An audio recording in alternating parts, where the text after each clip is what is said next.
रामदास अठावले मौजूद हैं, सामाजिक न्याय और सशक्तिकरण राज्य मंत्री। अठावले जी, बहुत बहुत धन्यवाद समय निकालने के लिए। साथ सुबह आपने कहा कि हमें थैंक यू जी, आपने सर कहा हमें कि हमें बहिष्कार करना चाहिए चीन के सामान का, चीन के खाने पीने का। क्या सोच है आपकी इस समय?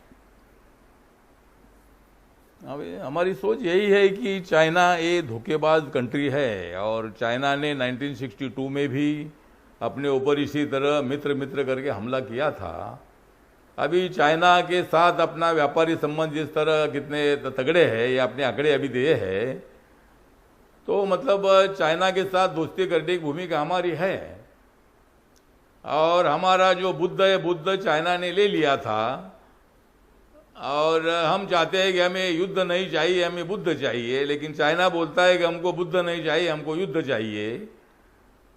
तो अगर उनको युद्ध चाहिए तो युद्ध के लिए हमारी जरूर तैयारी है, लेकिन जिस तरह हमारी जो इकोनॉमी है, तो हमारी इकोनॉमी का बहुत बड़ा हिस्सा चाइना की इकोनॉमी के डेवलपमेंट में मतलब गया है और बहुत सारे जो चीज़ें हैं ये हम चाइना से इंपोर्ट करते हैं, उसका फ़ायदा चाइना को होता है। और इसी तरह मतलब चाइना पर हमारा इतना विश्वास रखने के बावजूद भी जो उन्होंने मतलब धोखा देने का काम जो किया है लद्दाख के बॉर्डर के पास, तो मुझे लगता है कि भाई चाइना के सभी जो प्रोडक्ट है उनके ऊपर बहिष्कार डालना चाहिए। चाइना से जो इंपोर्ट करने वाली चीज़ें उन पर भी मतलब बैन लगाना चाहिए।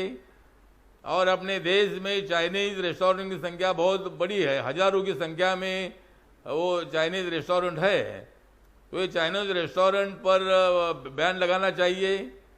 और लोगों ने भी मतलब चाइनीज़ फूड जिन्होंने मतलब हमारा अपमान किया है, जिस चाइना की हम दैना कर सकते हैं, जिस चाइना को हमने बहुत बड़ा सपोर्ट करने का काम किया था, वो चाइना धोखेबाजी करने का काम करता रहेगा। वहीं से चाइना को इकोनॉमिकली मतलब रोकने की आवश्यकता है। और इसीलिए मुझे लगता है कि चाइनीज़ फूड खाने के लिए लोगों ने अभी अपना मन जो है ये मन का परिवर्तन करना चाहिए और चाइनीज़ फूड पर बैन लगाना चाहिए, चाइनीज़ फूड पर बहिष्कार डालना चाहिए। इसी तरह की मेरी भूमिका है। जी, अठावले जी, आर्थिक तौर पर आपका मन ये है कि आर्थिक तौर पर चाइना को, चीन को हमें चोट देनी है। मैं खाने की बात पर आऊंगी बाद में, लेकिन अभी कुछ आंकड़े मैंने दिए जो हमने रिसर्च करके निकाले। चीन इतना बड़ा, हमारे जो फोन के कारोबार देखा इंडस्ट्री है हमारा, उसमें 74% उसकी पकड़ है। हमारा जो टीवी, स्मार्ट टीवी है, इसमें 45% उसकी पकड़ है।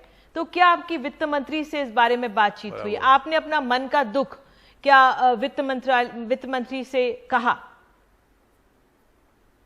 हाँ, मतलब वित्त मंत्री से बात करेंगे हम, क्योंकि अभी जो प्रोडक्ट हम उधर से इंपोर्ट करते हैं, तो अपने को मतलब आत्मनिर्भर भारत को मजबूत बनाने की जो जिम्मेदारी हमारे ऊपर प्रधानमंत्री जी ने सौंप दी है, तो हम मतलब जो माल वहाँ से खरीदते हैं, जो माल वहाँ से लेते हैं, वो पूरा प्रोडक्ट करने का काम हम करेंगे और उससे अपने देश की इकोनॉमी और भी डेवलप अच्छी हो जाएगी।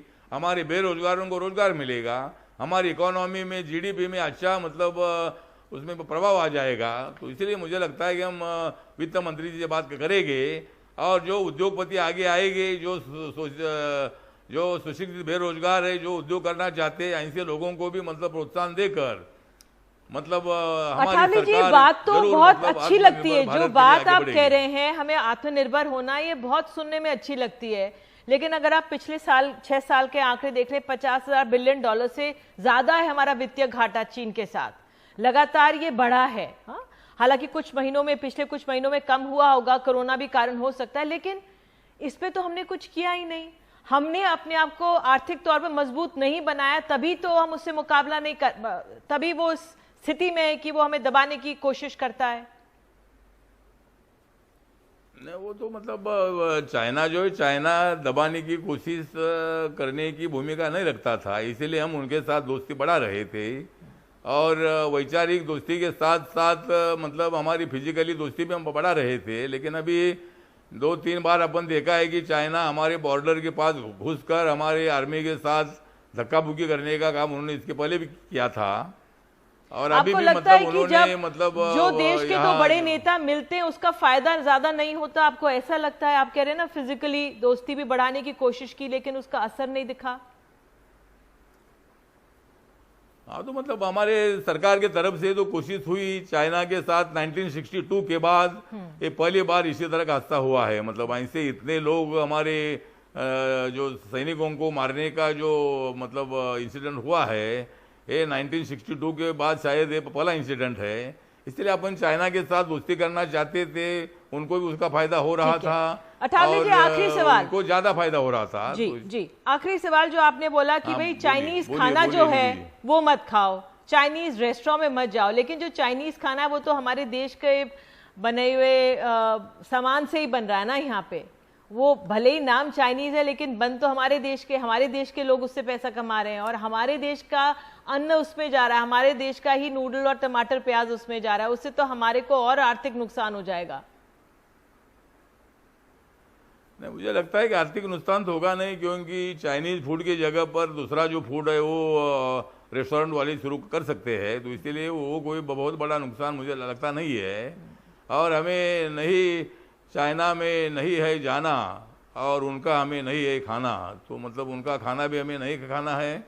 और इसी तरह मुझे लगता है कि चाइना को सबक सिखाने के लिए, लेसन सिखाने के लिए ये मौका आ गया है। और इसी तरह मैं सभी भारत के लोगों को अपील करना चाहता हूं कि चाइनीज फूड पर बहिष्कार डालो और चाइनीज रेस्टोरेंट वालों को मेरा निवेदन है कि आप रेस्टोरेंट बंद करो और चाइना को सबक सिखाने का काम करो, ऐसा मुझे लगता है।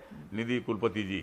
जी अठावले जी, अंत में ये कि जो आपने कह दिया ना कि जो रेस्टोरेंट्स हैं चाइनीज रेस्टोरेंट को बंद करो, मैं तो अपने देशवासियों की बात करूंगी। अब वो चाइनीज फूड अगर लोग पसंद कर रहे हैं, किस तरह से कि उनका कारोबार भी चलता रहे और जो भावना है हमारी वो भी हाथ ना हो, उनका रोजगार भी चलता रहे, उसमें जो काम करने वाले उनका भी काम चलता रहे, तो कैसे होगा ये? नहीं, मुझे लगता है कि अभी वो तो रोजगार तो उनको भी मिलेगा ही, क्योंकि रेस्टोरेंट वाला जो है वो नहीं चलेगा तो दूसरा वो चलाएगा। इसीलिए थोड़ा सा जिस तरह चाइना ने हमारा बहुत बड़ा अपमान किया है, 20 लोगों की हत्या उन्होंने हमारे नौजवानों की है, इसीलिए मुझे लगता है कि भाई अभी तो इसी तरह का मूड बनाने की आवश्यकता है कि चाइनीज फूड न खाने का मूड बनाना चाहिए। और इसी तरह मुझे लगता है कि लोगों ने इस पर गंभीरता से विचार करने की आवश्यकता है। बहुत बहुत धन्यवाद अठावले जी, आपने समय निकाला और आपका जो भाव है वो समझ सकते हैं कि जो आहत हुए हैं और उसके कारण आप कह रहे हैं कि जो चाइनीज फूड है उसको ना खाएं, लेकिन रोजगार का हमें ध्यान रखना पड़ेगा। बहरहाल बहुत बहुत धन्यवाद।